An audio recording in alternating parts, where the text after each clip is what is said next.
We never had children.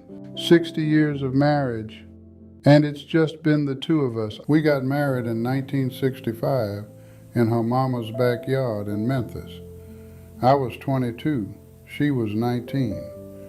Didn't know anything about nothing. I just knew I loved this woman and wanted to spend my life with her. And I have, 60 years. But I need to tell you something before you click away. There's a hole in this house, a quiet that wasn't supposed to be here. And the mistakes we made, the reasons we're sitting here alone, I don't want you to make them too. When Harold says we never had children, people assume we couldn't or that we didn't want them. The truth is more complicated than that and more painful. We wanted them. At least I know I did. But we kept waiting. We kept thinking there was more time. And by the time we stopped waiting, time had stopped waiting for us. So these 5 mistakes we're about to share, these aren't things we read in a book. These are things we lived, things that cost us. And maybe if someone had sat us down 60 years ago and told us what we're about to tell you, that empty room upstairs would have been a nursery. I was the one who kept saying, not yet. I wanted us to be stable first. I wanted the house to be ready, the savings account to be bigger, Harold's career to be more secure. I had this picture in my head of what our life needed to look like before we brought a child into it. And every year, something wasn't quite right. The timing was off. There was always a reason to wait just a little longer. And I went along with it. I didn't push back like I should have. Part of me was scared too. Scared I wouldn't be a good father. Scared of the responsibility. So when Delores said, let's wait, I said, okay, every single time. And the years kept passing. My sister had 4 kids in a 2-bedroom apartment. I used to feel sorry for her. Thought she was being irresponsible, having babies when she could barely make rent. But you know what she had that I didn't? She had faith that she'd figure it out. And she did. Those kids are grown now, good people. She's got grandchildren running around her house every Sunday. And I'm over here in my quiet, perfect house that was never quite perfect enough to feel. Perfect conditions don't exist. We spent 20 years waiting for something that was never going to come. And by the time we realized that, Delores was 45, and the doctor was telling us what we didn't want to hear. Don't wait for perfect. Perfect is a trap. Back when we were young, there was this idea floating around that having children was optional, that you could have a fuller life without them. More freedom, more money, more time for yourself. And we had friends, educated people, successful people, who told us we were smart for waiting, smart for focusing on our careers. They made us feel like we were doing the sophisticated thing. And we believed them. We thought we were being modern, progressive. We looked at couples with kids and thought, that's not going to be us. Stressed out, broke, no time for anything. We were going to do it different. We were going to live. But here's what those friends didn't tell us. Some of them ended up having children later, and it was the best thing that ever happened to them. Some of them didn't, and they're just as lonely as we are now. Freedom doesn't visit you in the hospital. Freedom doesn't call on your birthday. Be careful who you take advice from. Everybody's got opinions about how you should live your life, but most people are just guessing. They don't know any more than you do, and some of them are going to give you advice that serves their choices, not yours. Just because someone sounds smart doesn't mean they're right. If your heart is telling you something and the world is telling you something different, listen to your heart.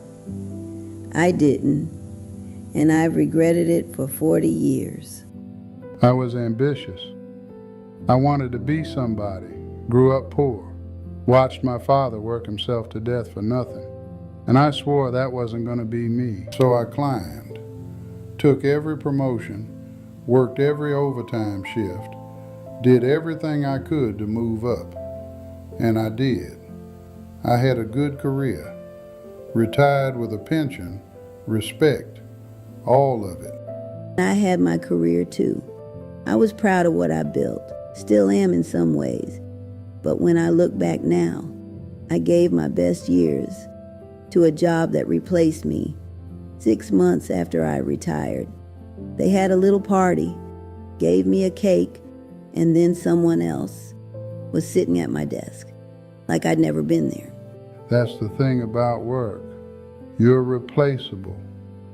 The minute you leave, the machine keeps running without you. But to a child, to a family, you're not replaceable.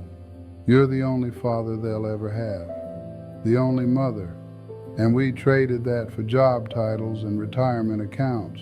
I'm not saying don't work. I'm not saying don't have ambition. But know what you're sacrificing. Know what you're trading.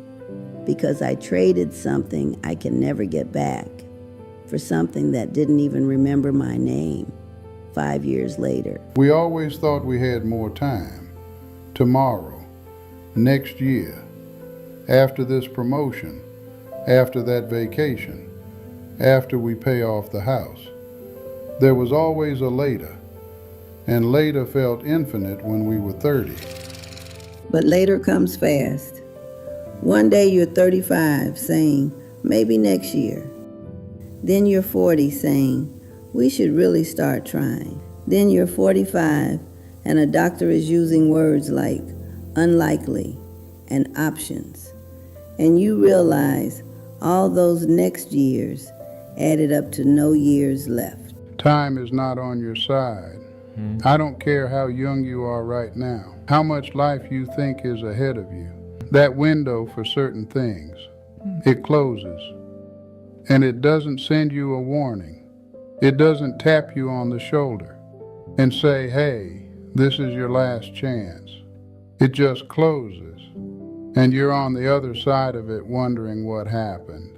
We've been on this side for almost 40 years now. 40 years of knowing we waited too long. 40 years of watching other people's grandchildren grow up. 40 years of holidays that are too quiet. Don't let that be you. If there's something you want, something that matters, don't assume you'll get to it later. Later is a lie. It's hard to admit. We never said what we truly wanted, because that silence could have changed everything. For years, I didn't tell Harold how badly I wanted a baby. I'd hint at it. I'd mention it casually. But I never sat him down and said, this is what I need. This is what my heart is aching for. I was scared. Scared he'd say no. Scared he'd feel pressured. So I stayed quiet and hoped he'd bring it up. And I wanted kids too. But I thought Delores was happy waiting. She seemed so focused on her career, on our plans, on doing things the right way. I figured if she wanted to start a family, she'd say so. So I waited for her to say something, and she waited for me to say something, and neither one of us ever did. Two people who wanted the same thing, and we never told each other. Not really. Not in a way that made it clear this wasn't optional. This was essential. By the time we finally had that conversation, really had it, it was too late. That's the tragedy of our marriage. Not that we disagreed, not that one of us wanted kids and the other didn't, We both wanted them, and we were both too scared, or too proud, or too something to say it out loud, until the chance was gone. So talk to each other. I mean, really talk. Not hints, not maybes, not waiting for the other person to read your mind. Say the thing. Say it clearly. Say it now. Because you might be sitting next to someone who wants exactly what you want, and neither of you knows it. Let me run through those mistakes one more time. Waiting for perfect conditions. They don't exist. Stop waiting. Listening to the wrong voices. Be careful who you let into your decisions.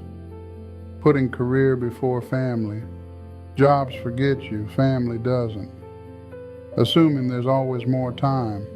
There isn't. The window closes. And lastly, not saying what you really want. Speak up before it's too late. That's why we're telling you this. Not for pity. Not because we want you to feel sorry for us, but because we're 82 and 79 years old. And if our regret can save you from yours, then at least something good came from it. If this meant something to you, share it with somebody who needs to hear it. Someone who keeps saying next year. Someone who's waiting for the perfect time. And tell us in the comments, what are you putting off? What conversation do you need to have? Subscribe if you want more of these. We've got 60 years of lessons. Might as well share them while we still can. We're not going to be here forever. No, we're not. So we're saying what we can while we can. Thank you for listening. We'll see y'all next time.